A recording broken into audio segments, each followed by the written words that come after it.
All right, welcome back to the Roast It Yourself podcast brought to you by Coffee Bean Corral and Current Crop Roasting Shop. I'm Stephen Burnett with Coffee Bean Corral in Jackson, Mississippi. And with me every single time is Catherine Mansell. I said that like it's a bad thing. It's actually quite exciting. Is Catherine Mansell, of the Certified Q Grader and Director of Current Crop Roasting Shop in New Orleans, Louisiana. Catherine, what's going on today? You're in a different uniform. What's this? So we've talked about LJ a couple of times on the podcast. He has been a longtime customer, really great friend of mine, and he brought me a present today. So LJ went from a Gene Cafe drum roaster to an Aleo bullet roaster and has turned his hobby into a business with shirts. Apparently it's going really well. He came in and got a few different kinds of coffee, and he brought me a present. That is awesome. Well, just so you listeners know, you are highly encouraged to bring Catherine presents. It is, yes, that's how we go. And be friends. This is what we're about here. That's awesome. Right. Well, that's fantastic. Well, aside from promoting LJ and his awesomeness, each week we set aside about 10 minutes to field questions from home coffee roasters and professionals alike about roasting, tasting, and most importantly, enjoying coffee. Send your questions about coffee to questions@riypod.com. That's Roast It Yourself. riypod.com to get a nice shout out from us in an upcoming episode, and of course to get your question answered. Now, sometimes people ask us questions that push the bounds of our little coffee brains that are so concerned with flavor and temperatures and stuff, and they push us into like science and areas like health and things that we're frankly quite afraid to even get into, but we're gonna do it today with a couple caveats here. This first question is like one email with a pair of questions, but it's a concern for folks, so we're gonna address it. And this is from Frank, one of our listeners and friend of Coffee Bean Corral, and he says, "Thanks for the podcast; they're terrific." Thank you, Frank. I would appreciate some professional advice on the healthiest processing method for decaf beans. Another topic that I find intriguing is that very little is talked about in cholesterol with coffee. If I'm correct, drip brewing with paper filters are the only way to reduce this substance. Your thoughts on this matter are most welcome. Cheers, Frank. Well, Frank, we are professionals, but we are not health professionals. And so we can't give anyone any medical advice, legal advice, dating advice, none of that. We're not qualified for any of these things. But there are some things we could say about this, and we're going to get into that. Catherine, do you want to tackle the decaf question real quick? I do. So I pulled all of my information from Swiss Water Process's website, some of our traders' websites, breaking down the processes.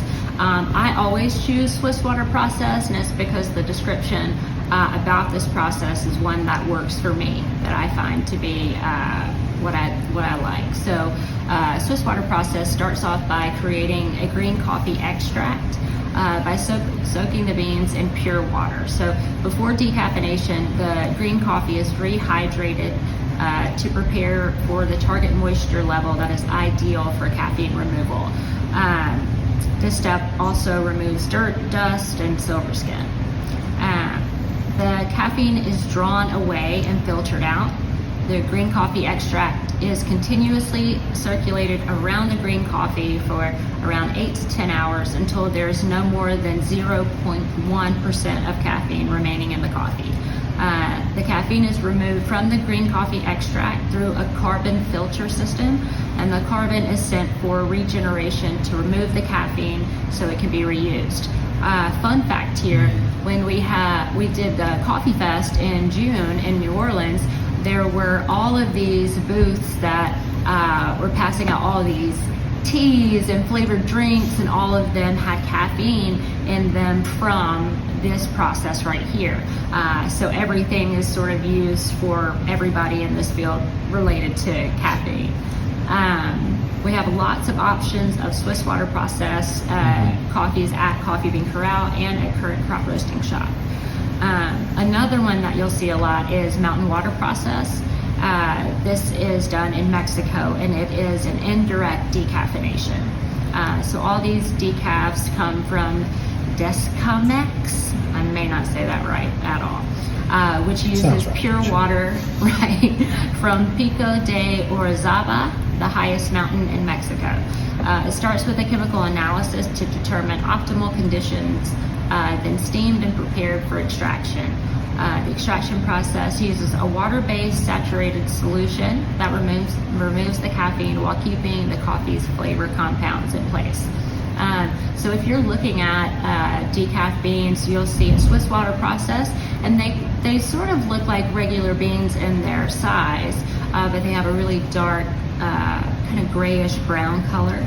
Mountain water processes are a little bit more, what's a good word for it? So they're not as plump anymore.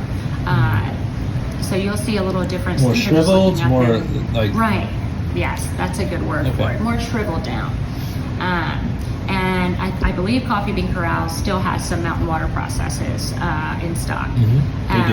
The last one is an ethyl acetate decaf method. It exposes the green beans to water and steam in order to expand the cells of the bean before washing them with an ethyl acetate solution, which attracts and removes the caffeine. This process is the ethyl acetate that's used in the process is naturally obtained. It's a byproduct of the fermentation of sugar cane. After the ethyl acetate wash, the coffees are rinsed and dried. We have a Colombian decaf EA process here, and it's really the only coffee that I've tasted that doesn't taste like a decaf. It's really sweet, sort of candy-like. So that one stands out a little bit as well. So, because my go-to is the Columbia EA, I did get an email from somebody at Coffee Bean Corral that was letting us know that they were displeased by the fact that we had an ethyl acetate-based decaf, because don't you know that ethyl acetate is a solvent? And I wanted to say several things, but what I didn't say, but because I would have been rude, was water is a solvent. H2O is a solvent. Like, you have to have something to dissolve the caffeine, and ethyl acetate, I think, is a very sweet. It does produce a very sweet byproduct in the coffee, and I enjoy it. So, out of those, like, why do you prefer Swiss water? I prefer Swiss water just because it seems to be a bit cleaner. Only because there's not a few different moving parts. There's just one. They're using pure water and then creating the extract by soaking the beans. So it seems like there aren't as many steps involved, or aren't as many things that are used. So it's not really based on specific information. It's just, I really like the way that it tastes. I like the philosophy of how they do it. Yeah. And I like the way those coffees taste too. I don't like water processes as much, and I like ethyl acetate as well. But that's just preferences. Yeah, the health. I agree with all that. I still lean towards the EA just because I like a little bit of sweetness, and I think decafs could use all the help they can get anyway on that. But when it comes to health and coffee, like, you're not going to find a more controversial subject, and with more people in lab coats disagreeing with one another and putting out conflicting studies every single week, right? But I think it's an important thing for us to consider. On the question of cholesterol in coffee, and this is a good one, because I did some digging. I didn't know an answer. I had never thought about what about the cholesterol in coffee, and so I did a little bit of digging, and probably there's not a whole lot written about it, honestly. And so in what I found, there are some studies that show that people that drink a lot of coffee can have higher cholesterol. It's unclear why. The one possibility is that there is oil in coffee, and you want oil in coffee. That's where some of the flavor comes from, the aroma comes from. But one of the recommendations that I read for reducing cholesterol is exactly what Frank said, which is paper filtered Right. Paper filtered brews tend to catch some of those oils, preventing them from going into your drink. And if they don't go into your drink, they don't go into your body. So you can reduce it. Obviously, you can't eliminate all the oil in the coffee, and frankly, you wouldn't want to. But that is one thing. But one article that I read did say that before we start worrying about the relative cholesterol in the pure coffee, let's worry about our cream and our sugar and all of the additives we put in after the fact that definitely have a lot of other stuff going on. So if you're drinking black coffee and need to cut down your cholesterol, maybe go to the paper filter if you haven't been. I mean, you can see that. You can see the oils when you do like a French press. You can see the oil in the coffee, and I mean, people like that. They really enjoy it. But there's your cholesterol. So, but anyway, now given that we are not lab coat type people that sit around with microscopes and what all day, I'm certain that we left something out, got something wrong, made complete and utter fools of ourselves, but we're doing so to try to help you guys. And so what you can do to help us is to fill us in and answer the question in a better way. Put your own spin on it, or your knowledge. If you are a lab coat person, tell us, give us decimal points and symbols and stuff, so that we can know what is going on with decaffeination, with health, with cholesterol, and with coffee in general. So we hope you enjoyed this episode as much as we enjoyed making it. And if you did, please leave us a rating and review on whatever platform you like, and whatever you're watching us on. We're excited to watch the Roast It Yourself podcast grow and reach more people and get more people roasting. The number of people that have reached out to us saying, I'm considering coffee roasting, I'm looking at it, it's great, it's exciting. That's why we're doing this. We want to bring people into this weird fold of all of us people that have been roasting coffee and doing our own thing for a long time. So if you need an invitation, here's your invitation. Start roasting coffee. Start as soon as possible. Coffee. It's great, and you're not going to regret it.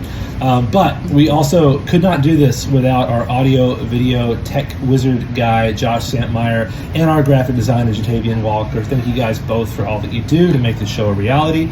Remember, listeners, send your question, or viewers too, send your questions about coffee in general or coffee roasting in particular to questions@riypod.com, roastityourselfpod.com.